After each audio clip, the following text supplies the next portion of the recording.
এই, তুই বসে আছিস যে? তোর কোনো কাজকর্ম নেই? ঘাটে এক বালতি জামা ভেজানো আছে, চলে যা, কেচে মিল যা, চলে যা বলছি। ঠান্ডা লেগেছে মা, একটু পরে জামা কাপড় ধুইলে হয় না? কি বললি তুই? তোর ঠান্ডা লেগেছে? এক টানা থাপ্পড় মারবো জানিস, তো ঠান্ডা একবারে ঢুকে যাবে। ঠিক আছে মা, আমি যাচ্ছি।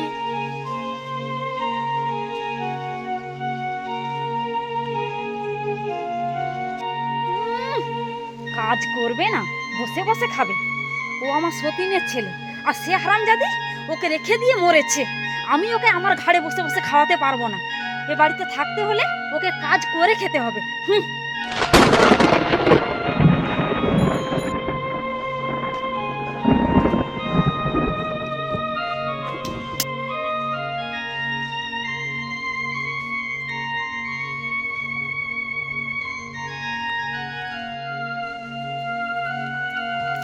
কি হলো?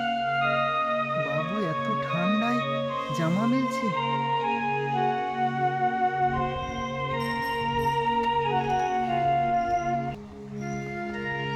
এই বাবু, বাবা, তুমি আমাকে কিছু বলছো? এত ঠান্ডাতে তুই পাতলা একটা গেঞ্জি পরে শীতে কাঁপছিস আর জামা মেলছিস? কাজ না করলে মা তো আমাকে বকুনি দিবে, তাই তো আমি কাজ করছি।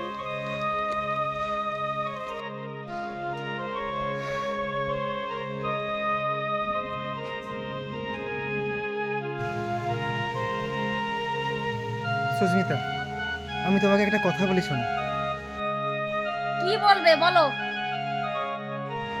আচ্ছা সুস্মিতা, ছেলেটাকে তো একটু কম খাটাতে পারো। ওর দিকে তাকানো যাচ্ছে না।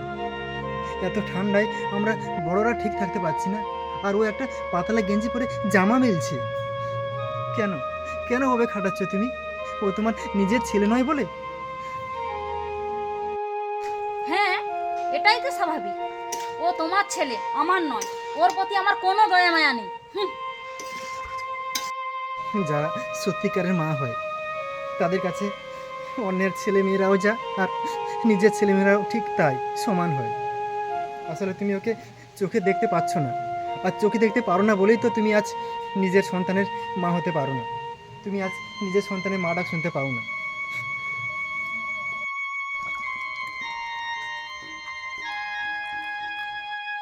ওভাবে তাকিয়ে আছো কেন? তুমি কোনো দিনই মা হতে পারবে না, মিলিয়ে নেবে।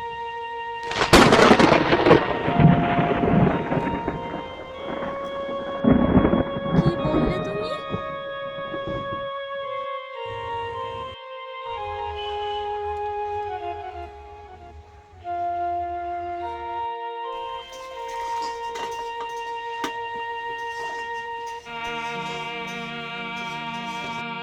আচ্ছা বাবা, আমি যদি তোকে একটা স্কুলে ভর্তি করে দিই, তুই স্কুলে যাবি বাবা? স্কুলে? মা, তুমি আমাকে স্কুলে ভর্তি করবে? হ্যাঁ রে বাবা, আজকে তোকে আমি স্কুলে ভর্তি করে দেব। আর তুই কাল থেকে স্কুলে যাবি বাবা, কাল থেকে স্কুলে যাবি। তোকে বাড়ির কোনো কাজ করতে হবে না বাবা, আমি সব কাজ করে নেব। আর আজ আমার তোর মুখ থেকে খুব মা ডাক শুনতে ইচ্ছে করছে বাবা। ডাক না বাবা, ডাক। তুই আমায় একটিবার মা বলে ডাক বাবা, ডাক। মা,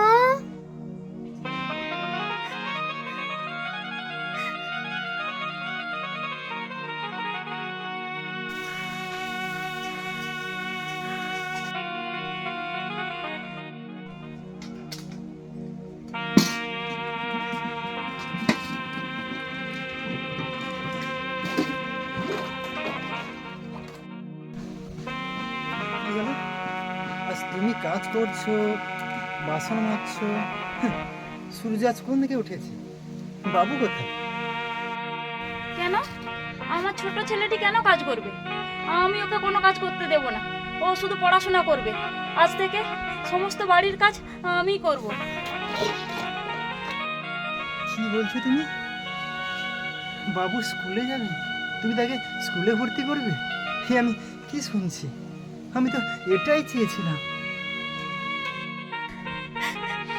তুমি জানো আমি কারণে অকারণে কত ছেলেটার উপর অত্যাচার করেছি গো, কত অত্যাচার করেছি। আমি ওকে খুব ভালোবাসবো গো, খুব ভালোবাসবো।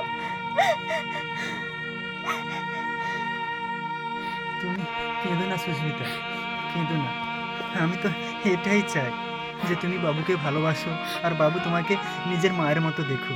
আমি তো এটাই চাই গো সুস্মিতা, আমি এটাই চাই।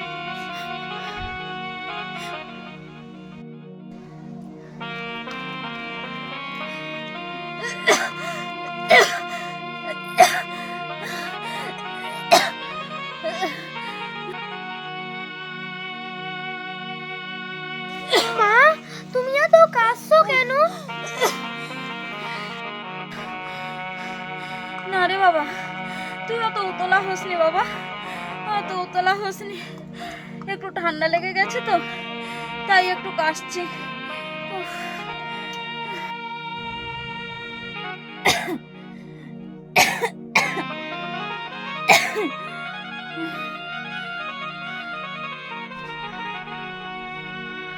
বাবাও বাড়িতে নেই, আর এদিকে মারও শরীর খারাপ। যে বাবাকে একটা ফোন করি। হ্যালো বাবা,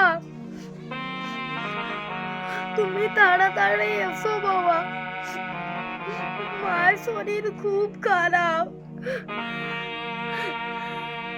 মা, আমি বাবাকে ফোন করে দিয়েছি। আমার কিচ্ছু হবে নি রে বাবা, কিচ্ছু হবে না। তুই একটু আমার পাশে এসে বস, আমি ঠিক সুস্থ হয়ে উঠবো। দেখবি বাবা, ঠিক সুস্থ হয়ে উঠবো। আয় বাবা আয়। হ্যাঁ মা, আমি যাচ্ছি তোমার কাছে। মা, তোমার কিচ্ছু হবে না মা, আমি চলে এসেছি, আমার কিচ্ছু হবে না। হ্যাঁ বাবা হ্যাঁ, তুই চলে এসেছিস, তুই চলে এসেছিস, আর আমার কিচ্ছু হবে না। তুই দেখে নিস, আমি তোর উপর অনেক অত্যাচার করেছি বাবা, অনেক অত্যাচার করেছি। পারলে কেঁদো না মা, তুমি তুই কেঁদো আমায় না। ক্ষমা করিস বাবা, ক্ষমা করিস। তুমি কেঁদো না। আমি তোকে খুব ভালোবাসি বাবা, খুব ভালোবাসি। কেঁদো না।